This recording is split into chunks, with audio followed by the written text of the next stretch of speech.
Morning to night आजच्या व्लॉगमध्ये काय काय होणार आहे त्याच्यासाठी तुम्हाला हा व्लॉग पूर्ण बघावा लागेल. हाय हॅलो गुड मॉर्निंग, कशा आहात तुम्ही? आय होप सगळे खूप मस्त असणार. तर मला नक्की कमेंटमध्ये सांगा की आमची कॅट कशी दिसत आहे की नाही रिअल वाली डोरेमॉन. त्याच्यानंतर आज जेवणामध्ये होतं मसाला भात, ते खाऊन घेतलं, थोडंसं ऊन शेकत बसली. अजून ना आम्हाला थोडंसं बाहेर जायचं होतं मार्केटमध्ये, ब्लाऊज शिवायला द्यायचं होतं. खूप दिवस झाले जवळच होते पण आता शिवणार नाही तर होणार नाही, त्याच्यामुळे मग आम्ही इथे आलो. तिथून बघा डायरेक्टली बस स्टॉप दिसत आहे. त्यांच्या शॉपमध्ये गेलो, एक झोला घेऊन तिथे खूप सारे ब्लाऊज अजून साड्या होत्या ते देऊन दिला. अजून घरी येता येता तुरीच्या शेंगा घेऊन आलो. इथं वटाण्याच्या शेंगा अजून गाजर पण होत्या. वटाण्याच्या शेंगा ऑलरेडी घरी होत्या त्याच्यामुळे तुरीच्या शेंगा घेतल्या आणि घरी आलो. तर आजीला दिलं साफ करायसाठी, कारण त्याच्यामध्ये खूप सारा कचरा होता. ते काढून घेतलं, गरम गरम चाय घेतली.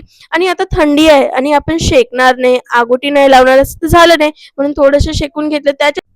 त्याच्यासोबत तुरीच्या शेंगा पण एन्जॉय केला. सो तुम्हाला व्लॉग कसा वाटला मला नक्की कमेंटमध्ये सांगा. चॅनलवर नवीन असाल तर प्लीज सबस्क्राईब करा, सपोर्ट करा आणि थँक यू फॉर वॉचिंग. भेटूया आपण